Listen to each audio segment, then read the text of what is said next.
esta tercera unidad tendremos la oportunidad de acercarnos ya así en el grueso de la propuesta que nos hace el módulo frente a la ética bíblica. Recordemos que la experiencia claretiana ha bebido de la espiritualidad cristiana ese fundamento de comportamiento y de acción frente a la realidad. Esta aproximación a la ética social bíblica nos va a poner en los dos contextos, tanto en el Antiguo Testamento como en el Nuevo Testamento, desde la persona de Jesús, a descubrir esos fundamentos de la ética social bíblica. Esta unidad nos propone desde un inicio clarificar los conceptos de la ética y de la ética bíblica en sí. Tomamos como punto de partida y de referencia en la Biblia que la base del comportamiento ético del pueblo de Israel está en la justicia. Y ella pues está también enmarcada en las situaciones de opresión, en las situaciones de dominación por los distintos imperios que sometieron al pueblo de Israel: Egipto, Asiria, Persia, Babilonia, Grecia, Roma, que llevaron a vivir situaciones de opresión al pueblo y a descubrir que en esas situaciones no se podía vivir desde ese principio de justicia que ellos en algún momento de su historia descubrieron como ideal, como principio de vida. Esa experiencia de práctica de justicia lleva al pueblo de Israel a reconocer que la no opresión es la forma como Dios quiere que vivan el proyecto humanizador. Dios no quiere que un pueblo someta a otros pueblos. Lastimosamente, Israel fue duro para comprender esta realidad, y recordemos que en una etapa posterior repitió exactamente el modelo del cual se había liberado en Egipto. La monarquía es un reflejo de cómo el pueblo de Israel, teniendo la oportunidad de vivir un proyecto alternativo, de vida, de esperanza, opta por un modelo nuevamente opresor para el pueblo.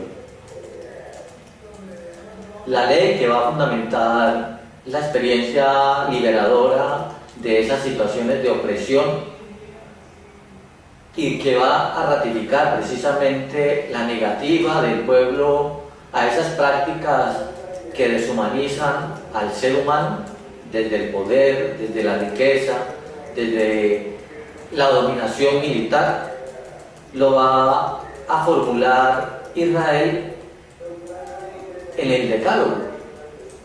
Esos principios humanos básicos que aunque no fueron propios de Israel, fueron bebidos y tomados de otras culturas, de otros ambientes sociales, culturales,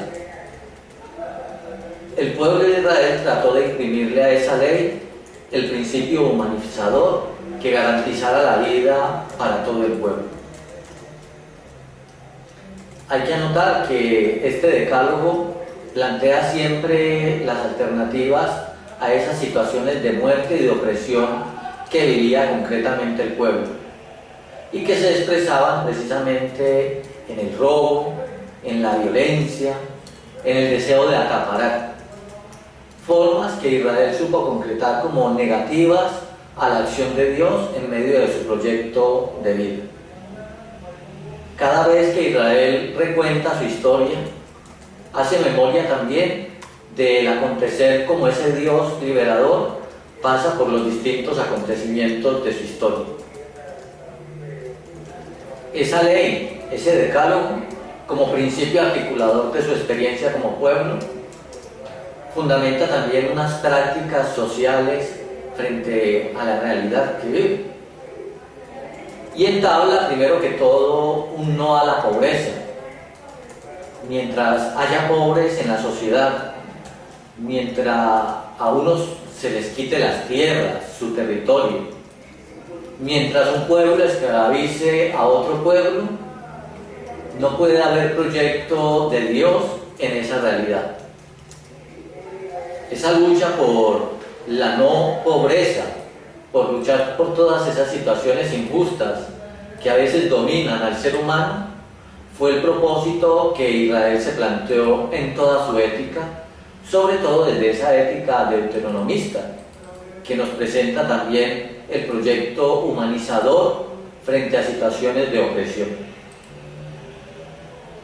Y en ellas un principio articulador de liberación que el pueblo supo descubrir, la capacidad de liberar y de ser liberador de otros, con esa figura bonita del goelasmo, como una práctica de recuperar al ser humano oprimido, explotado, marginado por la sociedad de la época.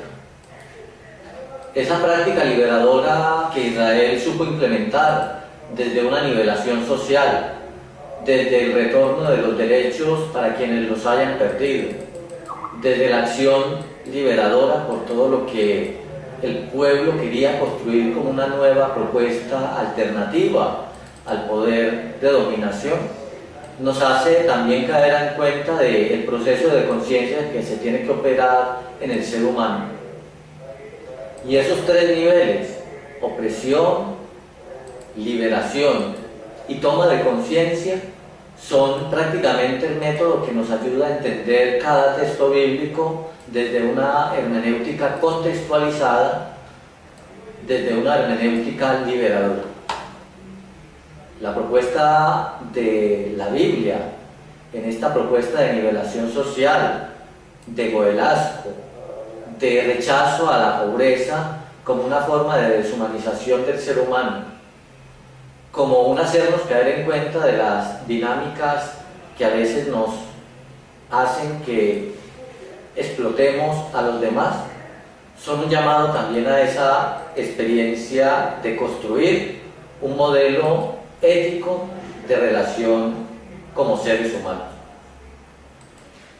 En esta tercera semana pues tendremos la oportunidad de profundizar desde los elementos que nos propone el módulo en estas primeras partes de esta unidad 3, una parte muy densa y amplia, nos desarrollará pues esa conexión a la ética social bíblica, y lo haremos a partir de esa experiencia de releer textos bíblicos, de descubrir esas prácticas de opresión y de liberación que se pueden aplicar también a nuestras realidades concretas del hoy.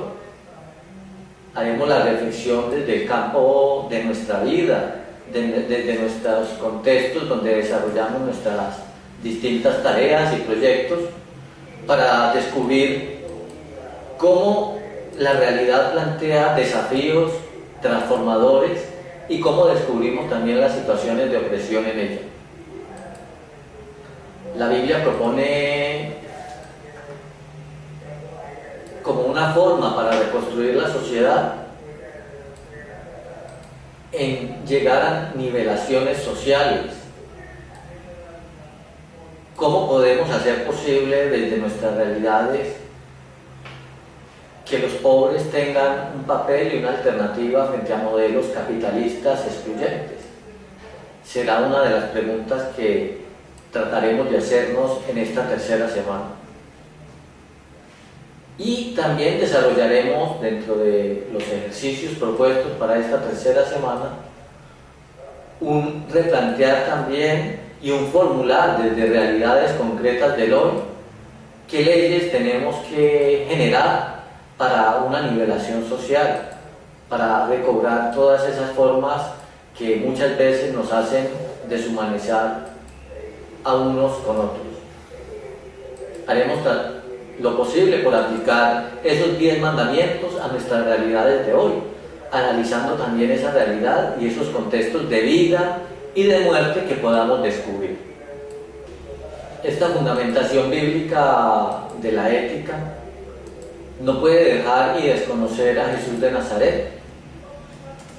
Él también fue un guía para esa propuesta humanizadora, esa propuesta ética que fundamenta a la FUCLA y fundamenta también la vida y la misión de los misioneros claretianos. La experiencia de Jesús de Nazaret propone que el ser humano que ha perdido su dignidad, en el Evangelio los enfermos, las mujeres, los niños, esos extranjeros también que al acercarse a Jesús recobran su proyecto humanizador. La experiencia pues, de Jesús de Nazaret nos va a conectar con el hondo sentir de su práctica profética liberadora. Jesús, que se propone como defensor de los últimos, nos desafía y nos señala también desafíos para el hoy de nuestra realidad. En nuestra especialización en Biblia queremos proponer alternativas desde el Evangelio que promuevan el cambio de estructuras de muerte y de opresión. Jesús de Nazaret es pues un guía que nos orientará también en su propuesta humanizadora, esa propuesta que él define como reino de Dios, donde todos y todas seamos felices. Haremos en esta última semana pues, nuestros ejercicios propuestos para el desarrollo de esta última parte del módulo y haremos también la síntesis ya evaluativa de nuestra caminata. Esperamos que los aportes que mutuamente nos hemos podido hacer nos sigan enriqueciendo en esta maravillosa marcha de la especialización en estudios bíblicos. Muchas gracias también a todos por acompañarnos y por seguir este caminar desde el acompañamiento virtual.